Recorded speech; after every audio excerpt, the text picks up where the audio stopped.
হুজুর আমার মদিনা শরীফে জমিনে বার হয়ে গেলেন। ও যুবকেরা, হুজুর আমার কাজ খোঁজা শুরু করে দেন। কোথায় কিছু কাজ করলে আমি কিছু টাকা পাবো, যেই টাকাটাকে নিয়ে আল্লাহ নবীর জন্য কিছু খাবার কিনে নিয়ে যাব। কোনো কাজ খুঁজে পেলেন না, কোনো কর্ম না খুঁজে পেয়ে ইহুদির বাগানে চলে গেলেন। আল্লাহ নবী সাল্লাল্লাহু আলাইহি ওয়াসাল্লামের সাহাবীকে জিজ্ঞাসা করলেন, আপনার বাগানে কি কিছু কাজ আছে? ইহুদি জানিয়ে দেন, এই গরম তাপে, এই গরম রৌদ্রে, এই গরমের সময় আমার বাগানের কুয়ার পানিটা অনেক নিচে নেমে গেছে। তুমি যদি ওই নিচু থেকে দড়ি টেনে রশি টেনে এক বালতি পানি তোলো, একটা খেজুর তোমাকে দেবো। ও যুবক, আল্লাহ রাসূল আল্লাহ নবী সাল্লাল্লাহু আলাইহি ওয়াসাল্লামের জন্য ওই গরম রৌদ্রে, ওই গরম তাপে কুয়ার কাছে গিয়ে দাঁড়িয়ে দড়ি টেনে এক বালতি পানি তুললেন, একটা খেজুর দিয়া হলো। আর এক বালতি পানি তোলেন, আর একখানা খেজুর পেয়ে গেলেন। এই করে এক বালতি করে পানি তোলে, কিছু খেজুর হলো। সাহাবী চিন্তা করেন, আল্লাহ নবী কয়েকদিন ধরে ঠিক মতন খায় নাই, এত অল্প খেজুরে হবে না। কিছুক্ষণ পানি তোলে, ওই খেজুরের রুমালখানা বেঁধে নিয়ে টুকটুক করে আল্লাহ নবীর কাছে দেখি দাঁড়িয়ে গেলেন। আল্লাহ নবীর সামনে চলে গেলেন। আসসালামু আলাইকুম ইয়া রাসূলুল্লাহ হাবিবাল্লাহ। আল্লাহ নবী সাল্লাল্লাহু আলাইহি ওয়াসাল্লাম সালামের জবাবখানা দিয়ে দেন। আল্লাহ নবী জিজ্ঞাসা করেন, ও বাবা সাহাবী, তোমার কি অবস্থা বাবা? হাতেতে ফোঁসা পড়ে গিয়েছে, এই গরম রোদে তুমি ঘেমে গিয়েছো বাবা। আল্লাহ নবী সাল্লাল্লাহু আলাইহি ওয়াসাল্লামের হুজুরে সাহাবী আল্লাহ নবীর কাছে ওই রুমালখানা খুলে দে, খাজুরখানা দিয়ে বলে দে, ইয়া রাসূলুল্লাহ হাবিবাল্লাহ, আজ কদিন আপনার খাওয়া নাই দাওয়া নাই, আমি সহ্য না করতে পেরে আপনার জন্য এই খেজুরগুলো এনেছি। হুজুর আপনি খেজুর খাওয়া শুরু করেন। জোরে বলুন সুবহান, আর একটু জোরে বলুন সুবহান। ওই গরম রোদ্দুরে পানি অনেক কুয়ার নিচে এক বালতি পানি তুলেছে, একটা খেজুর দিয়েছে। আহা, হাতে ফুসা উঠে গেছে, ঘেমে লেগে গেছে। ও হুজুরের কাছে, হুজুর আপনি একটু খান। আল্লাহ নবী দেখছে না, বলছে তোমার কি অবস্থা? ইয়া রাসূলুল্লাহ, আপনার জন্য এনেছি। হুজুর আমি এক বালতি পানি তুলেছি, একটা খেজুর দিয়েছে। আবার এক বালতি তুলেছে, একটা খেজুর। হুজুর এতগুলো খাজুর আমি আপনার জন্য বালতি পানি তুলে হুজুর জোগাড় করে এনেছে। হুজুর আপনি একটু খান। বলুন না সুবহানাল্লাহ, জোরে বলেন না সুবহানাল্লাহ। এটা হলো আমার হুজুরের ভালোবাসা সাহাবাদের। হযরতে মিকদাদ ইবনে আমর ওই ছোট্ট পাড়া পাত্রতে দুধ এনে বলে, হুজুর আপনি একটু খান। আল্লাহর নবী ওই দুধ টানে সবাইকে ডেকে বলছে, আসো সবাই মিলেই খায়। বলুন না সুবহানাল্লাহ। যিনি ইসলামের প্রথম যুদ্ধ বদরের জমিনে আল্লাহর নবীর কাছে গিয়ে কেঁদেছিলেন, আরেকজন কেঁদেছিলেন, ওনার নাম ছিল হযরতে আব্দুর রহমান ইবনে আওফ রাদিয়াল্লাহু তাআলা আনহু। ওনার জীবনী যদি পড়েন বুকটা ফেটে যাবে আপনার। হযরতে আব্দুর রহমান ইবনে আওফ সাহাবাদের মধ্যে সবথেকে ধনী। জোরে বলো, সাহাবাদের মধ্যে জানাকে আল্লাহ সবথেকে ধনী করেছে। আহা, গোটা পৃথিবীর সবথেকে ধনী ব্যক্তির নাম হলো ইলন মাস্ক। বর্তমান গোটা পৃথিবীর যিনি ধনী, ইলন মাস্ক। হযরত আব্দুর রহমান ইবনে আওফ রাদিয়াল্লাহু আনহু হুজুরকে আল্লাহ এই ইলন মাস্কের থেকে 7 থেকে 8 গুণ মাল আল্লাহ সাহাবীকে বেশি দিয়েছিলেন। আলহামদুলিল্লাহ। কিতাব এসেছে উনি যখন ইন্তেকাল হলেন গোল্ড সোনা রেখে গেছিলেন। ফজরের সময় কুরুলে কাটা শুরু করেছে, জোহর হয়ে গেছে এখনো শেষ হয়নি। কুরুল মেরে মেরে সোনা কেটেছিল। এত গোল্ড যাহাবন এত রেখে গেছে। মদিনা শরীফে গেলেন, মক্কা শরীফের ধনী মুসলমান হয়ে গেলেন। ওনাকে বলা হয় সাহিবুল হিজরাতাইন, 2 হিজরাতের অধিকারী। বলবেন না সুবহানাল্লাহ।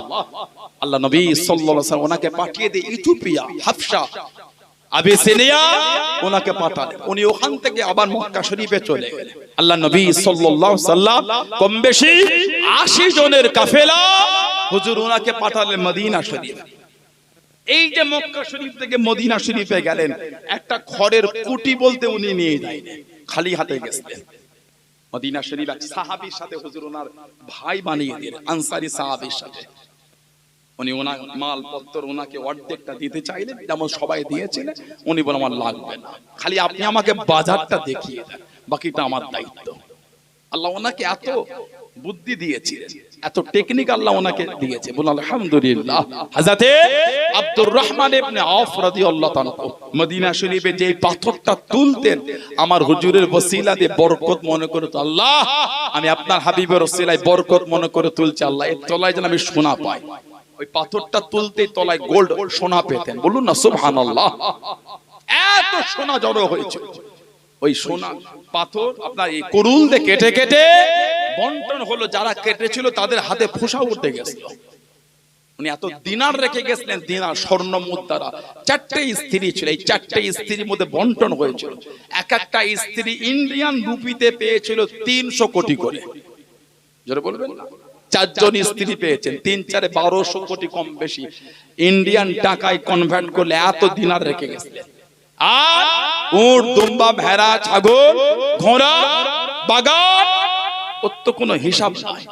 হযরতে আব্দুর রহমান ইবনে আওফ রাদিয়াল্লাহু তাআলা সবার জন্য আজাদ ছিল, ছেলে মেয়ে বিবি আত্মীয় যার যা খুশি খেত। উনি কিন্তু ডাল পিষে রুটি দিয়ে খেতেন। ওনাকে জিজ্ঞাসা করলে বলতেন আমি আমার হুজুরকে এইভাবে খেতে দেখেছি। আহা, বলুন সুবহানাল্লাহ। উনি কোনোদিন মন ভরে গোশত খায়নি। 1 তারিখে খাচ্ছেন, গোশতটা মুখের কাছে তুলে গোশতটা ফিরিয়ে দিলেন। হুজুরকে জিজ্ঞাসা করলে কি ব্যাপার, মুখের কাছে উঠিয়ে বার করে নিলেন। উনি বললেন আমি আমার হুজুরকে কোনোদিন মন খুলে গোশত খেতে দেখি। আল্লাহ নবী যেটা কোনোদিন পেট ভরে খান না, ওটা আমি হুজুরের সাহাবী হই, আমি পেট ভরে খাই। বলুন সুবহানাল্লাহ। কি হুজুরের ভালোবাসা, আল্লাহু আকবার, কি হুজুরের মহব্বত। জীবনে সুখ শান্তি উনি করেন, সব সময় হুজুরের নকশায় চলতেন। হযরত আব্দুর রহমান ইবনে আওফ রাদিয়াল্লাহু তাআলা আল্লাহ নবী ইসলামের প্রথম যুদ্ধে চলে গেলেন। ও যুবক, আল্লাহ নবী সিজদা পড়ে গিয়ে জার জার হয়ে কাঁদেন, চোখে পানি ফেলে ফেলে কাঁদেন। ও নবী আল্লাহ, আজকে দিনে যদি হেরে যায়, দিন মানার কেউ থাকবে না, ইসলাম মানার কেউ থাকবে না, কোরআন শরীফ মানার কেউ থাকবে না, আল্লাহ পাক আপনার ওয়াহদানিয়ত মানার কেউ থাকবে না, আমি নবী আমাকে মানার কেউ থাকবে না, ইসলামে ঝান্ডা ধরার কেউ থাকবে না। ও যুবক, হযরত আব্দুর রহমান ইবনে আওফ রাদিয়াল্লাহু তাআলা আনহু আল্লাহ নবীর কাছে দিয়ে দাঁড়িয়ে গেলেন, পাশে দিয়ে দাঁড়িয়ে গেলেন, মাথা থেকে পা পর্যন্ত 31 জায়গা তীর আর তলোয়ার, 31 জায়গা তীর আর তলোয়ারের আঘাত, রক্তখানা টপকে টপকে বলেন ইয়া রাসূলুল্লাহ হাবিবাল্লাহ, ইয়া রাসূলুল্লাহ হাবিবাল্লাহ। আল্লাহ পাকের নবী হুজুর আপনি মাফ করুন, শরীরের মধ্যে 1 ফোঁটা রক্ত থাকা পর্যন্ত আপনাকে রেখে যাব না।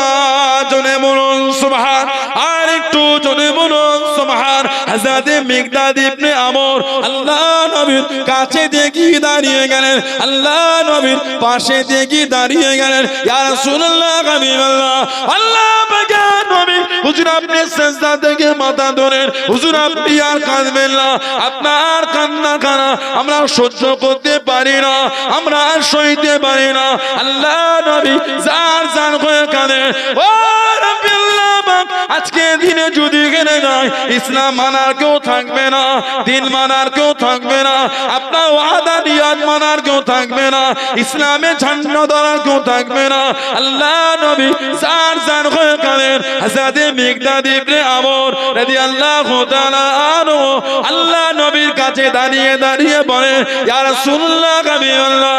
আল্লাহ পাকের নবী, আমরা আপনাকে মুসা নবীর উম্মতের মতন বলবো না, আপনি আর আপনার আল্লাহ ফিরআউনের বিরুদ্ধে যুদ্ধ করেন, এটা আপনাকে আমরা বলবো না। ইয়া রাসূলুল্লাহ হাবিবাল্লাহ, শরীরের মধ্যে 1 ফোঁটা রক্ত থাকা পর্যন্ত আমরা আপনার সামনে পিছনে ডান দিকে বাম দিকে দাঁড়িয়ে দাঁড়িয়ে আল্লাহ দ্বীনের জন্য যুদ্ধখানা করে যাব। জনে বলুন সুবহান, আর একটু জনে বলুন সুবহান। হুজুর আমরা মুসা নবীর উম্মতের মতন আপনাকে বলবো না যে আপনি আর আপনার আল্লাহ ফেরাউনের বিরুদ্ধে যুদ্ধ করেন। শরীরে যতক্ষণ এক ফোঁটা রক্ত থাকবে আপনার সাথে দাঁড়িয়ে হুজুর যুদ্ধ করব, জোরে বলবেন না? সেই মিকদাদ ইবনে আমর রাদিয়াল্লাহু আনহু উনিও দাঁড়িয়ে বলে হুজুর আমি যাব। হযরত জুবায়ের ইবনুল আওয়াম আর হযরত মিকদাদ ইবনে আমর রাদিয়াল্লাহু আনহুমা এই দুজন সাহাবা হুজুর বার হয়ে গেলেন। আহা, রাত্রিরে সফর করতেন, দিনের বেলা লুকিয়ে থাকতেন। রাত্রিরে সফর করতে আর দিনে লুকিয়ে থাকে। এইভাবে চলে গেলেন মক্কা শরীফের তানঈমে চলে গেলেন। দূর থেকে দেখছেন খুবাইব ইবনে আদি রাদিয়াল্লাহু আনহু মাথার নিচের দিকে পা দুটো উপর দিকে দড়ি দিয়ে কাটে বাঁধা, 40 জন কাফের ওনাকে ঘিরে ঘিরে পাহারা দিচ্ছে। এই দুজন দেখছেন ওনার লাশটা পারবো কি করে। হযরতে মিকদাদ ইবনে আমর আর জুবায়ের ইবনুল আওয়াম দেখেন আল্লাহর হুকুম একসাথে 40টা কাফের জমিনে বেহুশ হয়ে পড়ে গেল। বলুন না সুবহানাল্লাহ। আর কি জোরে বলা গেল না? হযরতে মিকদাদ ইবনে আমর, হযরতে জুবায়ের ইবনুল আওয়াম রাদিয়াল্লাহু তাআলা আনহু দুজনে চলে গেলেন। হযরতে খুবাইব ইবনে আদি রাদিয়াল্লাহু তাআলা আনহু হুজুরের লাশটাকে খুলে নে ও জবাকেরাম ঘোড়া পিঠে করে তুলে নে মদিনা শরীফে বার হয়ে গেলেন। মদিনা শরীফের দিকে যেতে লাগলেন। 40 জন কাফেরের হোশ কানা ফিরে গেল। হুজুরের লাশটাকে পেল না, হুজুরের লাশটাকে দেখতে পেল না। ঘোড়া পায়ের চোপ দেখে পিছনে বার হয়ে গেল, পিছনে রওনা হয়ে গেল। ও জবাকেরাম আল্লাহ পাকের হুকুমে আল্লাহ নবী সাল্লাল্লাহু আলাইহি ওয়াসাল্লামের দূরে জামানের আওয়াজ কানে বেশে বেশে শুনে যায়। ও বাবা মিকদাদ ইবনে আমর, ও বাবা জুবায়ের ইবনুল আওয়াম, তোমরা আমার খুবাইব ইবনে আদি ও লাশটাকে জমিনে নামিয়ে দাও। মা কাফেররা পিছনে এসে গিয়ে দে, মুনাফিকগুলো পিছনে এসে গিয়ে দে। আমার খুবাইব ইবনে আদি ও লাশটা যদি পেয়ে যায় আবারও নিয়ে চলে গিয়ে ঝুলিয়ে দেবে। আমি নবী সাল্লাল্লাহু আলাইহি ওয়াসাল্লাম আমার কাছে কেঁদে কেঁদে দোয়া চেয়েছিল, ইয়া রাসূলুল্লাহ হাবিবাল্লাহ, আল্লাহ পাকের নবী হুজুর আপনি আমার জন্য দোয়া করেন। আমার মাথার খুলিতে জানো কাফেররা শরাব না পান করে না, আমার মাথার খুলিতে জানো কাফেররা শরাব না পান করে না। ও লাশটা জমিনে নামিয়ে দাও। হযরতে মিকদাদ ইবনে আমর, হযরতে জুবায়ের ইবনুল আওয়াম রাদিয়াল্লাহু তাআলা আনহুমা ওনার লাশটা নামিয়ে দে। আল্লাহ পাকের হুকুমে জমিন খানা ফেটে গিয়ে হুজুরের লাশ খানা জমিনের নিচে চলে গেল। জোরে বলুন সুবহান, আর একটু জোরে বলুন সুবহান। আল্লাহর নবীর আওয়াজ কানে আসছে। মিকদাদ ইবনে আমর আর জুবায়ের ইবনুল আওয়াম, তোমরা আমার খুবাইব ইবনে আদির লাশটা নিচে ছেড়ে দাও।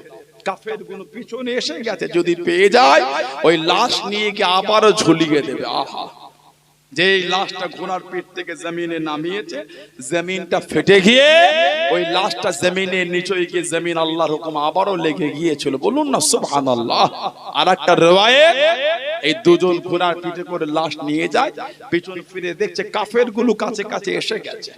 তারা হলো ওই লাশটা ঘোড়ার পিঠ থেকে নামিয়ে একটা গাছেতে হেলান দিয়েছে। আহা, কিতাব এসেছে এই গাছেতে হেলান দিয়ে কাফেরদের দিকে ঘুরে দেখে আবার লাশ দেখছে, লাশ নাই। ওনারা দুজন বললেন আমাদের যেন মনে হলো এই যখন এই গাছে হেলান দিয়ে কাফেরদের দিকে ঘুরছিলাম যেন মনে হলো ঠিক তখনই জমিনটা ফেটে ওনার লাশটা আল্লাহর হুকুম জমিনের নিচেই চলে গেল। জোরে বলুন না সুবহানাল্লাহ। সেই সাহাবাদের দিকে দেখেন, দ্বীনের জন্য কুরবানি করা দিয়েছে, দ্বীনের জন্য রক্তের স্রোত কারা বইয়েছে, তাদের দিকে দেখেন। দাবি করলে হয় না, মানে আজও যদি জীবন থেকে নোংরামি কোনো বন্ধ না হয় তাহলে আর ভালোবাসা নমুনা কি হলো? মনে হয় না আমাদের মরণ একদিন হবে, এটা কি মনে হয় না আপনাদের? 16 আনার কবরস্থানে গিয়ে দেখেন সব মুরব্বীগুলো কাতার দিয়ে ঘুমাচ্ছে। আপনাদের এখানেই তো থাকতেন আমাদের জানাব মরহুম আশরাফ আলী সাহেব রহমাতুল্লাহ, তার কবরটা আল্লাহ জান্নাতের টুকরা করে দেয়। বলুন আমিন। জোরে বলা গেল না? জীবনটা আল্লাহ আল্লাহ রাসূলের ভালোবাসায় কাটিয়ে দিয়েছে। আজও তিনি আর আমাদের সমাজে নাই। তিনি আল্লাহটাকে সারা দিয়ে আখিরাতের পরকালের প্রতীক হয়ে গেছে। ঠিক না ভুল বলছি? আমরা একদিন চলে যাব। 16 আনার কবরস্থানে গিয়ে দেখে সব কাতার দিয়ে ঘুমাচ্ছেন। কিছু কিছু কবরের কাছে গিয়ে দেখবেন কবরের বাঁশগুলি সব ভেঙে ভেঙে ভিতরে ঢুকে গেছে। এই পানি হচ্ছে না, ওই কবরটায় উকি মেরে দেখে আসেন, কবরের নিচেই পানি জমে আছে। আহা, একদিন আমাদের মধ্যেও অনেকের কবরের বাঁশ ভেঙে ঢুকে যাবে। ও যুবক, পানি হলে সেদিন আমাদের কবরও পানি জমবে। ভয় হয় না? ভয়। আল্লাহ পাকের আদালতে কোন মুখলে উঠবো, ভয় হয় না? ভালো হয়ে যা। আল্লাহ আমাদের যুবকগুলোকে নোংরা থেকে আল্লাহ এদের মনটা ঘুরিয়ে দেয়। বলুন আমিন, বলেন আল্লাহুম্মা আমিন। আল্লাহ আমাদের করে শুনে বলে বেশি বেশি আমলে তৌফিক দান করে। বলুন আমিন, জোরে বলেন আল্লাহুম্মা আমিন। দুরূদ শরীফ আল্লাহুম্মা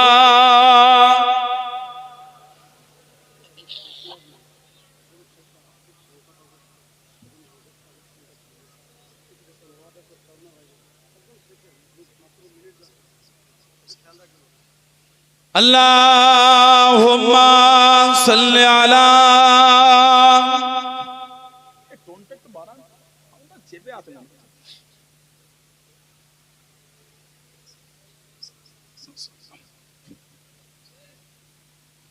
ইয়া রাসূলুল্লাহ,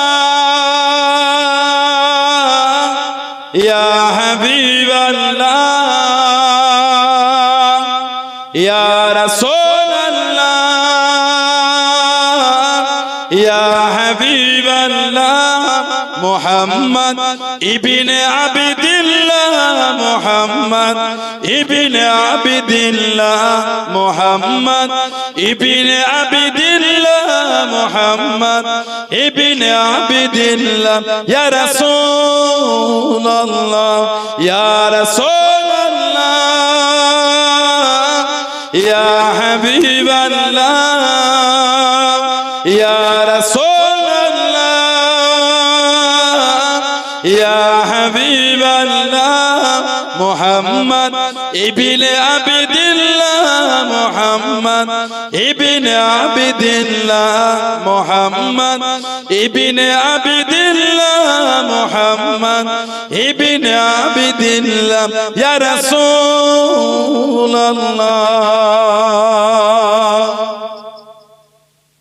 মুহাম্মদ ইবনে আবদুল্লাহ ইয়া ক্বারি কিতাবিল্লাহ, মুহাম্মদ ইবনে আবদুল্লাহ ইয়া ক্বারি কিতাবিল্লাহ, আলাইকা কুব্বাতুল কুবরাত জাহি ফি সাবিলিল্লাহ, আলাইকা কুব্বাতুল কুবরাত জাহি ফি সাবিলিল্লাহ, ইয়া রাসূলুল্লাহ, ইয়া রাসূলুল্লাহ, ইয়া হাবিবাল্লাহ, ইয়া রাসূলুল্লাহ, ইয়া হাবিবাল্লাহ, মুহাম্মদ ইবনে আবদুল্লাহ, মুহাম্মদ ইবনে আবদুল্লাহ, মুহাম্মদ ইবনে আবদুল্লাহ, মুহাম্মদ ইবনে আবদুল্লাহ, ইয়া রাসূলুল্লাহ।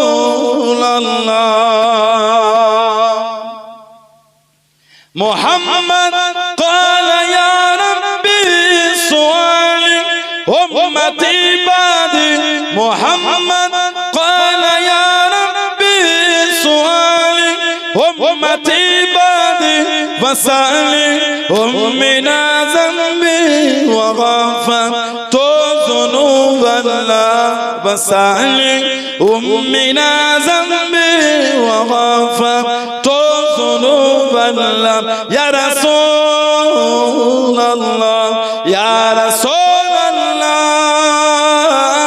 ইয়া হাবিবাল্লাহ, ইয়া রাসূলুল্লাহ, ইয়া হাবিবাল্লাহ, মুহাম্মদ ইবনে আবদুল্লাহ, মুহাম্মদ ইবনে আবদুল্লাহ, মুহাম্মদ ইবনে আবদুল্লাহ, মুহাম্মদ ইবনে আবদুল্লাহ, ইয়া রাসূলুল্লাহ। আল্লাহুম্মা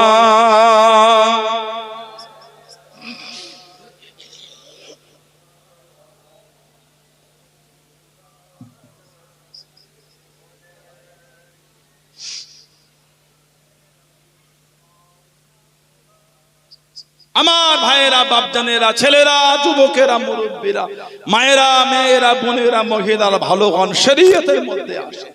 আল্লাহর নবী সাল্লাল্লাহু আলাইহি ওয়াসাল্লাম সাহাবী ছিলেন হযরত খাব্বাব রাদিয়াল্লাহু তাআলা আনহু। কিতাব এসেছে জানার শরীরের গোশতগুলো সব গলে গলে পড়ে গেছিল। আহা, হযরত খাব্বাব রাদিয়াল্লাহু তাআলা উনি ছিলেন একজন মহিলার খাদেম, একজন ইহুদি মহিলার খাদেম। হুজুর মুসলমান হয়ে গেলেন, বলুন সুবহানাল্লাহ। ওনাকে গরম মরুভূমির বালুতে শুইয়ে লোহা গরম করে ওনার কোমরে, ওনার এই শরীরের এই অংশগুলিতে দিত। কিতাব এসেছে ওই গরম লোহা গোশতকে পুরো পানির মতন গলিয়ে দিয়েছিল। ইসলাম জাহানের দ্বিতীয় খলিফা হযরত ওমর ফারুক রাদিয়াল্লাহু তাআলা আল্লাহ রাসূল জানার সামনে বলেছেন, লাউ কানা নবিয়ুন বাদি লাকানা ওমর। আল্লাহ পাক যদি আমার পরে কাউকে নবী বানাতে, আল্লাহ আমার ওমর ফারুক আল্লাহ নবী করতেন। জোরে বলো, বললেন আলহামদুলিল্লাহ। তারপরেই হুজুর বলেছেন, আনা খাতামান নবিয়্যিল্লা নবিয়্যা বাদি, আমি হলাম শেষ নবী, আমার পরে আর নবী হবে না। যদি নবী হতো আল্লাহ আমার ওমর ফারুক আল্লাহ নবী করে দিতেন। বলুন সুবহানাল্লাহ। সেই হযরত ওমর যিনি গোটা পৃথিবীর অর্ধেকটা শাসন চালিয়েছেন, আলহামদুলিল্লাহ বলবেন না? গোটা পৃথিবী অর্ধেকটা শাসন চালিয়েছে। সারা বছরে মাত্র উনি বাইতুল মাল থেকে সারা বছরে 2 জোড়া জুতো নিতেন, আর কিচ্ছু নিতেন না। গোটা পৃথিবীর যিনি অর্ধেকটা খেলাফত চালাচ্ছেন। মদিনা শরীফের লোক এসেছে বাইরে থেকে, এসে বলছে আপনাদের খলিফার রাজ দরবারটা কই? সাহাবা হুজুররা বলে আমাদের খলিফার কোনো দরবার নাই। আহা, বলুন সুবহানাল্লাহ। তাহলে উনাকে পেতে গেলে বাইতুল মালে যান, আর না হলে যেখানে ঘোড়া আছে ওখানে গিয়ে দেখেন উনি ঘোড়ার খেদমত করছেন। 2 জায়গায় গেলেন, পেলো না, কই পেলাম না, তাহলে এক কাজ করে অমুক খাজুরের বাগানে যান, খাজুর গাছের নিচে একজনকে দেখবেন কাঁচা ইটে মাথা দিয়ে শুয়ে আছে, উনি হলেন আমাদের খলিফা। জোরে বলবেন সুবহানাল্লাহ। হযরত ওমর রাদিয়াল্লাহু তাআলা খাজুর গাছের নিচে কাঁচা ইটে মাথা দিয়ে হুজুর শুয়ে আছেন। কে? যিনি গোটা পৃথিবীর অর্ধেকটা শাসন চালিয়েছেন। শরীরে যে জামাটা গায়ে দিতেন, পড়তেন, 16 থেকে 17 জায়গায় খালি তালি দেওয়া থাকতো। বলুন না সুবহানাল্লাহ। জামা পড়তে পড়তে ছিঁড়ে গেলে তালি দিয়ে তাপ্পি দিয়ে পরাটা হলো সুন্নাত। আর আমার হুজুর বলে, মান আহাব্বা সুন্নতি ফাকাত আহাব্বানি ওয়া মান আহাব্বানি কানা মাই ফিল জান্নাহ। বলুন সুবহানাল্লাহ। যে আমার সুন্নতকে ভালোবাসলো, মান আহাব্বা সুন্নতি ফাকাত আহাব্বানি, সেজন্য আমাকেই ভালোবাসলো। আর ওয়া মান আহাব্বানি, যে আমাকে ভালোবাসলো, কানা মাই ফিল জান্নাহ, আল্লাহ তার জায়গাটা দয়ার জান্নাত করে দিয়েছে। জোরে বলো। আরেকটা রওয়ায়াতে এসেছে, মান তামাসসাকা বিসুন্নতি ইনদা ফাসাদে উম্মতি ফালাহু আজরি মিআতি শাহীদ। ফিতনা ফাসাদের সময় যে আমার একটা সুন্নাতকে মজবুত করে ধরে রাখতে পারল, আল্লাহ ওই ব্যক্তির নামায় আমালে 100 শহীদের সওয়াব আল্লাহ পাক লিখে দেবে। আল্লাহ আমাদের করে নবী সুন্নাতে চলা তৌফিক দাও। বলুন আমিন, বলেন আল্লাহুম্মা আমিন। হযরত ওমর রাদিয়াল্লাহু তাআলা যে জামাটা গায়ে দিতেন 16 থেকে 17 জায়গায় তালি দেওয়া, হুজুরের সুন্নাত, হুজুরের সুন্নাতের আমল।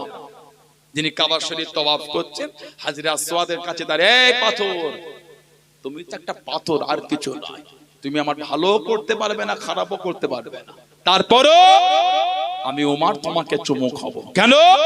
যদি আমি আমার হুজুর সাল্লাল্লাহু আলাইহি সাল্লামকে না দেখতাম তোমাকে ঠোঁট লাগিয়ে চুমা খাচ্ছে, আমি ওমরও তোমাকে ঠোঁট লাগিয়ে চুমা খেতাম না। আমার হুজুর তোমাকে চুমা দিয়েছে বলে আমি ওমরও তোমাকে চুমা দিচ্ছি। জোরে বলুন না সুবহানাল্লাহ। আমাদের সমাজে কিছু কিছু যুবক ছেলে আছে, দেখবে ছিঁড়া ফাটা জামাগুলো পরে পরে ঘুরছে। এত অল্প বয়সে এত সুন্নতের পাগল হয়ে গেছে এরা। নামাজ পড়ে না, কিন্তু সুন্নত ছাড়ছে না। একটু হ্যাঁ আলোচনা বিরক্ত বোধ হন আপনারা। নামাজ পড়ে না, রোজা রাখে না, কিন্তু সুন্নতের আমল করে। দেখবেন এক একটা জামা 5 জায়গায় 7 জায়গায় ছেঁড়া। যারা তালি দিয়ে ব্যবহার করে ওরা তো ছোট ছোট ছেঁড়া, এরা বড় বড় ছেঁড়া পরে ঘুরছে। একদম যুবক যুবক ছেলে, নামাজ না পড়তে পারে, রোজা না রাখতে পারে, শরীয়তের বিধান নাও মানতে পারে, দাঁড়িয়ে রাখলে দেখি সুন্নত ছাড় করে যাবে। আমি সুন্নতকে অবজ্ঞা করি, নাউজুবিল্লাহ। ওগুন হলো শয়তানের ওয়াসওয়াসা, শয়তানের ভক্ত হইছো তুমি। আস্তে ওগুলো শয়তানের ধোঁকা গুলো। আমাদের বাড়ির যুবক যুবক ছেলে জামার এই হাঁটুর কনুইয়ের কাছে ছিঁড়া, এই পায়ের হাঁটুর কাছে ছিঁড়া, এখানে ছিঁড়া, পিছনে ছিঁড়া, জামার কত জায়গায় ছিঁড়া হলো। নাউজুবিল্লাহ, আস্তাগফিরুল্লাহ বললেন না? ওগুলো জামাগুলো পরা হচ্ছে গুনাহ, ওই পোশাকগুলো পরে ঘোরা হলো গুনাহ হলো। কোন সিনেমার হিরো কি ভাবে চুল কেটেছে ও পাগল হয়ে গেছে, মাথা কাজ করে না। কার ভক্ত হলে? সিনেমার হিরোর ভক্ত হয়েছে না হুজুরের পাগল হয়েছে? হুজুরে পাগল হলে হুজুরের মতন চুল না কেটে সিনেমার হিরোর মতন কাটলেন কেন? ঠিক না ভুল বলেছি? হুজুরের মতন পোশাক পরতে পারলে না। কোন সিনেমায় কোন হিরোটা কেমন গেঞ্জি আর প্যান্ট পরেছে ওইটা খুঁজে খুঁজে আপনি কলকাতা চলে গেছেন, হলো না? কোন একদিন ওই কত রকম সফটওয়্যার আছে, ওই লিখেছে এই জামা ও প্রাইভেট পেয়েছি, অনলাইনে অর্ডার দিয়ে দিল। কেন? ওই সিনেমায় ওই হিরোটা পরেছিল। নাউজুবিল্লাহ বলে হিরোর পোশাক পরেছ, আশা করো না কি আমাদের হুজুরের কাতারে দাঁড়াবে। হুজুরের কাতারে দাঁড়াতে গেলে হুজুরের মতন জীবন তৈরি করতে হবে। কারণ আল্লাহর নবী সাল্লাল্লাহু আলাইহি সাল্লাম বলেছেন, মান তাশাব্বা বিকওমিন ফাহুয়া মিনহুম, যে যে দল, যে যে কওম যার অনুসরণ অনুকরণ করবে কিয়ামতে হাসরটা তার সাথেই হবে। মাথা থেকে পা পর্যন্ত কাফেরের মতন সাজিয়েছেন আর আশা করছেন কিয়ামতে হুজুরের কাতারে দাঁড়াবো। এটা হয় বলে মনে হয় আপনাদের? আপনি পেট্রোল গাড়ি কিনেছেন আর ডিজেল ঢেলেছেন, চলবে তো? কথা বলে না? পেট্রোল গাড়ি আর পাম্পে গিয়ে ডিজেল ঢেলেছে, গাড়ি গড়াবে বলে মনে হয় তো? ইঞ্জিনটা খারাপ হয়ে যাবে। সেই হয়েছে আমাদের কিছু যুবকের অবস্থা। মাথা থেকে পা পর্যন্ত কাফেরদের মতন সাজিয়ে উনি আশা করে যে কিয়ামতে সাহাবাদের কাতার, ওলিদের কাতার, ইমামদের কাতারে হয়ে হুজুরের কাতারে মিলবো। ভুল হচ্ছে আপনার চলাটা, আপনার রাস্তাই তো আলাদা। আপনি বাম দিকে যাচ্ছেন, আপনি ঘটিয়ারি শরীফ যাবেন না আপনি ঘটপুকুর যাবেন? ধরেছেন বাম দিকে রাস্তা ঘটিয়ার শরীফের রাস্তা, উনি বলতে ঘটপুকুর এখনো এলো না। কথা বলে না? হ্যাঁ হবে বলে মনে হয় আপনাদের? ভুল হয়ে যাচ্ছে। কোন হিরোটা এখানটা ট্যাটু করেছে উনিও করেছে, কোন খেলার প্লেয়ার এখানটা ট্যাটু করেছে উনিও করেছে। বাংলাদেশে গিয়ে দেখলাম ছেলেগুলো ফুটবল খেলার প্লেয়ারদের জার্সি পরে নামাজ পড়ছে। কার পিঠে লেখা আছে মেসি, কার রোনাল্ডো। আমি মজাক করিনি, হুজুরের মেম্বারে বসে আমি মিথ্যা বলিনি। আমি যদি মিথ্যা বলি আল্লাহ পাক আমার জবান বন্ধ করে দেয়। আপনার ভয় আছে মিথ্যা বললে জাহান্নাম আল্লাহ দেবে, আমার ভয় নেই, আমারও ভয় আছে। জাহান্নামটা মজাক মনে করবেন না, কবরের আযাবটা মজাক না যে আমি আপনাদের মিথ্যা বলে বলে হাসাবো আপনাদের। লা হাওলা ওয়ালা কুওয়াতা ইল্লা বিল্লাহ। আল্লাহ যেন মিথ্যা থেকে আল্লাহ আমাদের দূরে রাখেন। বলুন আমিন। জোরে বলতে পারেন আল্লাহুম্মা আমিন। ছেলেগুলো নামাজে যায়, গেঞ্জির পিঠে লেখা আছে মেসি, কিয়ামতে মেসির কাতারে দাঁড়াবে। ছেলেগুলো গেঞ্জির পিঠে না রোনাল্ডো, কিয়ামতে রোনাল্ডোর কাতারে উঠে যাবে। হাসর কিয়ামতে ওর কাতারে উঠবে। আস্তাগফিরুল্লাহ।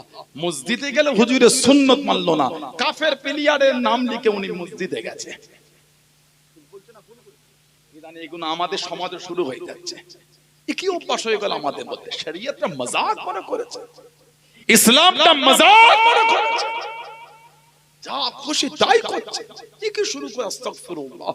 সোশ্যাল সাইট গুলো যাওয়ার মতো। আপনার বিরোধী বক্তা তো কি হয়েছে, গাল দিতে হবে আপনাকে? বাপ তুলে মা তুলে রক্ত তুলে গাল দিচ্ছেন কেন?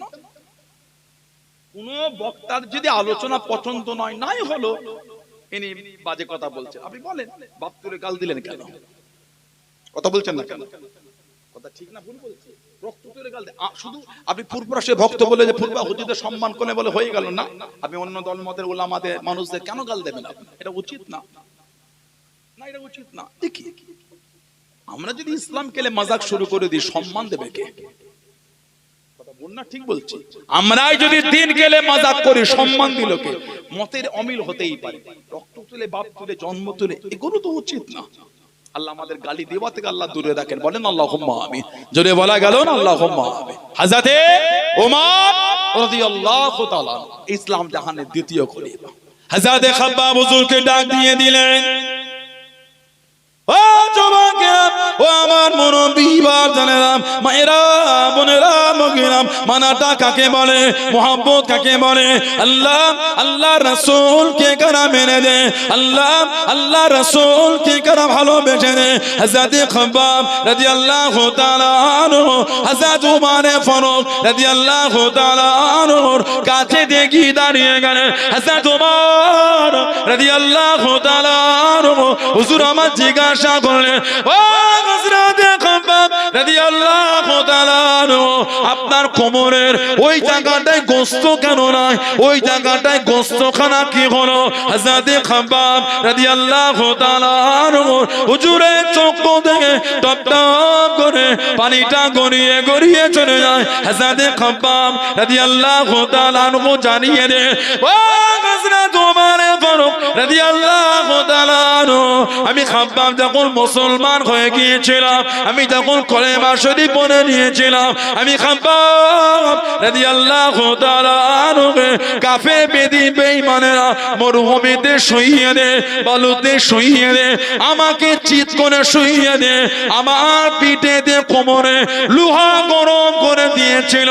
আমি খাব্বাব রাদিয়াল্লাহু তাআলা আনহু কোমর ওই জায়গা থেকে গোশতগুলি গলে গলে গলে গলে পানি হয়ে চলে গিয়ে, আমি খাব্বাব আমার অন্তর থেকে ইমানের কলেমা খানা মোছে না। জোরে বলুন সুবহান, আর একটু জোরে বলুন সুবহান। কোমরের গোশত গলে গলে চলে গেছে, আজও ওই জায়গায় গোশত গজায় না। হুজুরের ওফাতের আগে পর্যন্ত কোমরের ওই জায়গাগুলি গর্ত হয়েছিল। মুসলমান কোমরের লোহা গরম করে দিয়েছে, গোশত পানি হয়ে চলে গেছে। ইমানের জায়গায় হুজুর মজবুত হয়ে আছেন। জোরে বলো।